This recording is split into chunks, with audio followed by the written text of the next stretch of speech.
awesome artists. Today we're going to focus on making seascapes. Remember, a seascape is a picture of water or a body of water that's mostly the water. Our artist illustration inspiration, that was a lot of eyes, is the Rainbow Fish by Marcus Finster. I want you to make sure you're looking at all the different areas in the picture. Look at the background, look at the details, look at what's on the bottom and the middle and on the top. So as we make our seascape, we can be inspired by his artwork and put that in our artwork. So here we go, The Rainbow Fish by Marcus Finster. A long way out in the deep blue sea, there lived a fish. Not just an ordinary fish, but the most beautiful fish in the entire ocean. His scales were every shade of blue and green and purple, with sparkling silver scales among them. So, look there. Look, if I move the book a little bit, it sparkles. Look at the bottom of our picture in the background. What's closest to us. Look at the details down there. You see the seaweed, and it has shells. And then, of course, our primary object, our emphasis is on the rainbow fish. And notice that they're using cool colors. Blue, green, and purple are cool colors. The other fish were amazed at his beauty.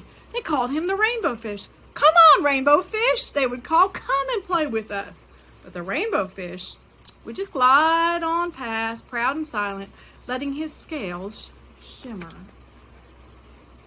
So as you're checking out rainbow fish and his shimmering scales, make sure you're also looking at the different scenery objects that are down there on the bottom of the page.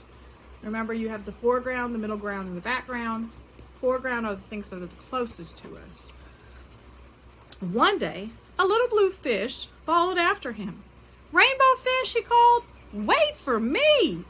Please give me one of your shiny scales. They are so wonderful, and you have so many." Now, I will tell you that I think it's rude that you ask someone for something that's theirs. Let's see, though, how the rainbow fish handles this. Will he share or will he not share? Let's see. "You want me to give you one of my special scales? Who do you think you are?" cried the rainbow fish. "Get away from me." That was kind of rude. He could have said just no.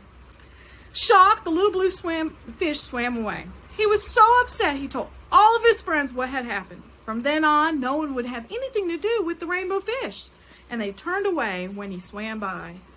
Now, rainbow fish didn't handle that nicely, but I don't think the little fish did either. I think the little fish went and gossiped and told everybody his business, and I don't think he should have done that. But look at the rainbow fish. And now, he's all alone. Let's see how we fix this. What good were dazzling, shimmering scales with no one to admire them? Now, he was the loneliest fish in the entire sea. One day, he poured out his troubles to the starfish. "I really am beautiful. Why doesn't anybody like me?" "I can't answer that for you," said the starfish. "But if you go beyond the coral reef to a deep cave, you will find the wise octopus. And maybe she can help you." So, sometimes it is good to go to our friends and see if our friends have any advice when we are in trouble or we've done something we shouldn't have, or we have a conflict with someone else. Rainbow fish didn't handle it with the nicest of words. The rainbow fish found the cave. It was dark inside and he couldn't see anything. And then, suddenly, two eyes caught him in their glare, and the octopus emerged from the darkness. Can you see the octopus? What do you know about octopus? They live deep in the ocean. They have how many legs? That's right, they have 8 legs. And how do they protect themselves? They squirt out ink. All right, let's see what happens. "I have been waiting for you," said the octopus with a deep voice. "The waves have told me your story. And this is my advice. Give a glittering scale to each of the other fish. You will no longer be the most beautiful fish in the sea, but you will discover how to be happy." So, let's see what rainbow fish does next. "I can't," the rainbow fish started to say, but the octopus had already disappeared into a dark cloud of ink. "Give away my scales? My beautiful shining scales? Never. How could I ever be happy without them?" I think the rainbow fish thinks that he can only be happy if he's shiny or the most beautiful. And we can be happy and not be the most important person. Suddenly, he felt the light touch of a fin. The little blue fish was back. Rainbow fish, please don't be angry. I just want one little scale. The rainbow fish wavered. Only one very small shimmering scale, he thought. Well, I won't miss just one. What's different in the bottom of this seascape? Can you see it? We've got these fish anemones, and then we have a lobster, and they've completed the entire picture. Carefully, the rainbow fish pulled out the smallest scale and gave it to the little fish. Thank you so very much! The little fish bubbled happily and playfully as he tucked the shiny scale in among his blue ones. A rather peculiar feeling came over the rainbow fish. For a long time, he watched the little blue fish swim back and forth with his new scale glittering in the water. So he's sharing now, isn't he? And sharing gives us a good feeling when we share, when we help someone else. And I think that's what rainbow fish is feeling right now. The little blue fish whizzed through the ocean with his scale flashing, so it didn't take long before the rainbow fish was surrounded by all the other fish. Everyone wanted a glittering scale. The rainbow fish shared his scales left and right, and the more he gave away, the more delighted he became. When the water around him filled with glimmering scales, he at last felt at home among the other fish. So because he shared, he became happier.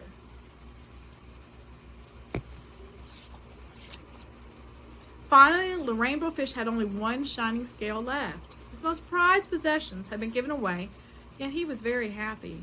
Come on, rainbow fish, they called. Come and play with us. Here I come, said rainbow fish, and happy as a splash, he swam off to join his friends.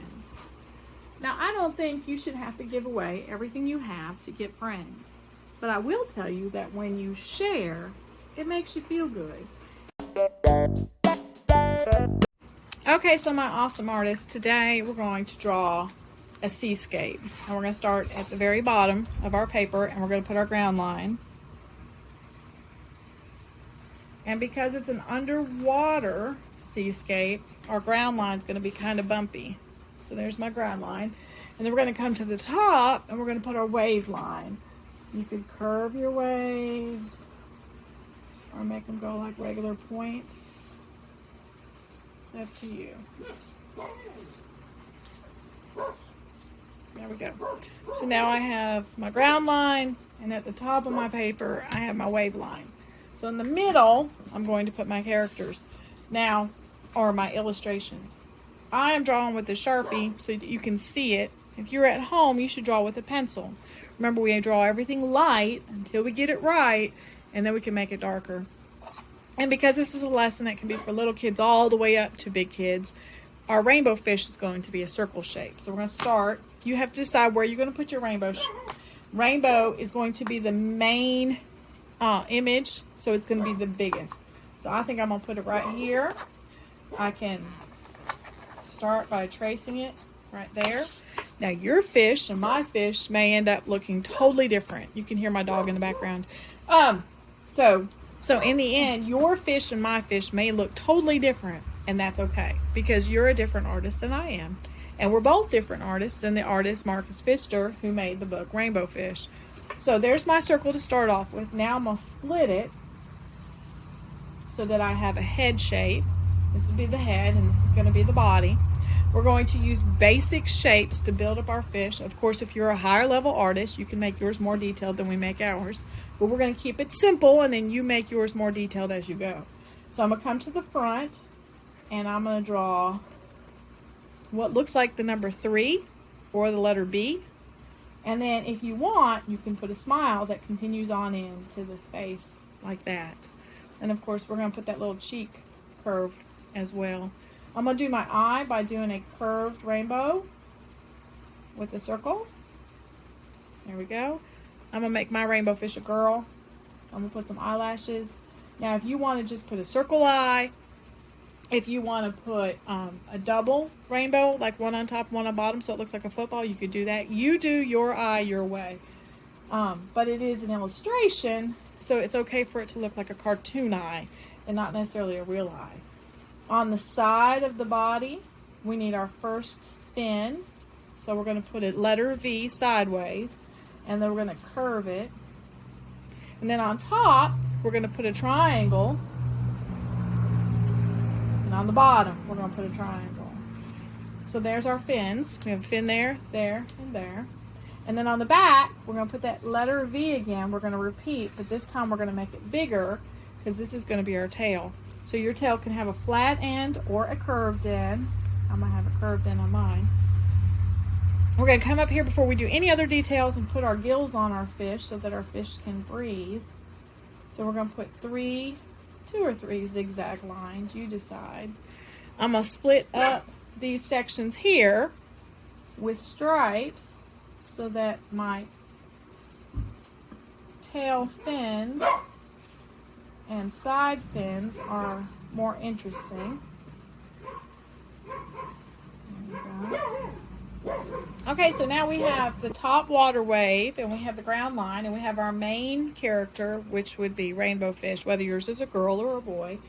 I'm going to add some details to the body of my fish just so it's not so boring. You could do scales, or you could do polka dots. I'm going to do polka dots. If I was working with older kids, we would draw scales, but we're going to do polka dots because little kids could do this too. So to do polka dots, we're just going to fill up the body of our fish with circles. Some of them half circles, some of them quarter circles, some of them big, some of them small. Alright, so there's my rainbow fish. And in the rainbow fish story, there were several characters. There was the octopus, and there was the starfish, and there was a little fish. So let's go ahead and put the little fish on here somewhere. So I have another circle that I'm going to trace for my little fish. If you wanted to draw an oval, you could draw an oval. Let's put the little fish right there. So here's my little fish right there. I'm going to put our number 3 again backwards. And this time, that tail's going to go all the way off the page. We're not going to see the rest of it.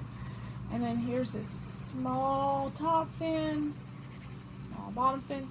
I forgot to split up the head. Let's split the head. Split the head right there. And we'll do our V with the curve. And then let's do our eye. This time I think I'm just going to do a circle eye with another circle.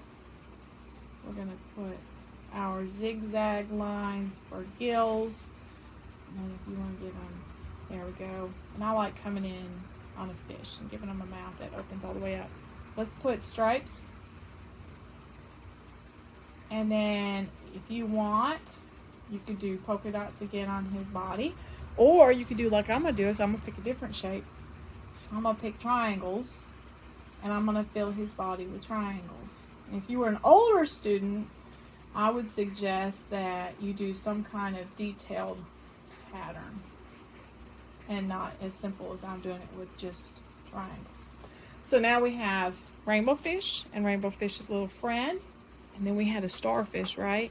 So let's put a starfish right here. So draw a star. Some of you may know how to do it without picking up your hand.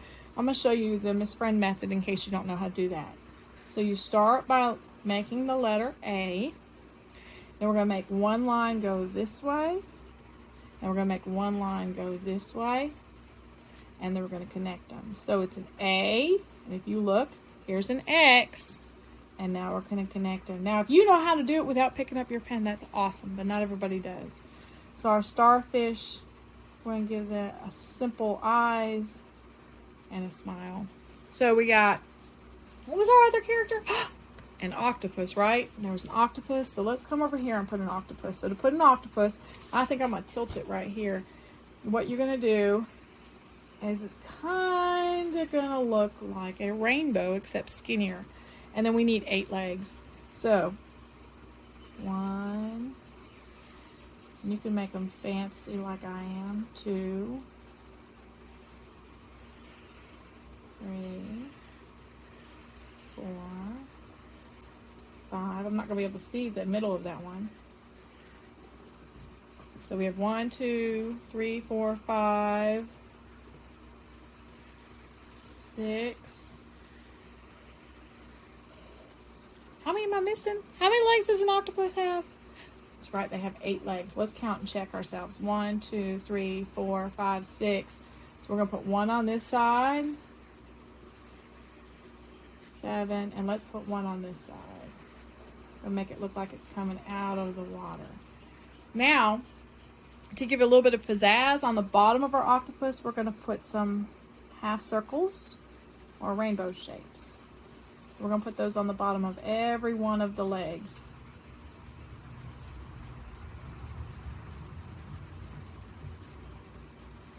And that way it'll look like the tentacles on the octopus have suction cups.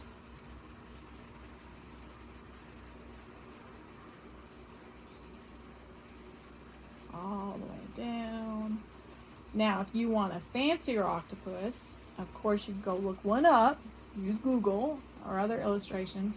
You could go watch the Art Teacher Mom, or you can watch Children's Hub, Art Children's Hub, because they have an octopus on those too. So if you want more details than what Miss Fran just did, you can go ahead and go look up some other ones. I'm going to put some ovals on the head and on the sides here, just to give texture to his body, or her body, because it was a lady, wasn't it? It was a lady. And then let's come in here and put some eyes. So here's 2 eyes. And then, should we have a mouth or no mouth? You decide. I'm going to put a mouth on mine. And mine's going to be a happy octopus. So I have rainbow fish, and I have the small fish, I have the starfish, I have the octopus. We really need something to hide our fish and our animals in so they don't get hunted by other animals. So let's put some seaweed. So to put some seaweed, it also gives them a place to eat food.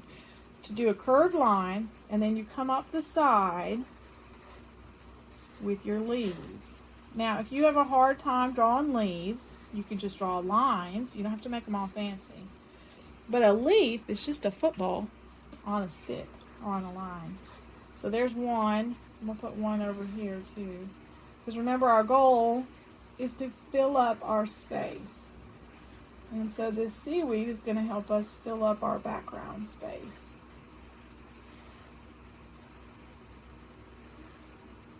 And so I got seaweed there, I got seaweed there. We could put one right over here. Now, if you wanted to, you could add seashells in your picture. You could add mermaids. You could add treasure boxes. Just because it wasn't in the book doesn't mean we can't put it in our picture. So if you want a scuba diver, or you want a pirate ship, underwater, whatever you want to add into your picture is fine. I think I'm about to finish mine, and then I'm going to paint it. So I will share with you a QuickTime picture video as I paint it. So should we let's put another one right here.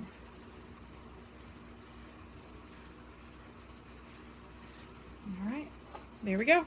There's my seascape. Don't forget to sign it, and then fill it in. So are you going to use crayons, markers, color pencils? I love the Kool-Aid idea. You could use chalk if you had sidewalk chalk.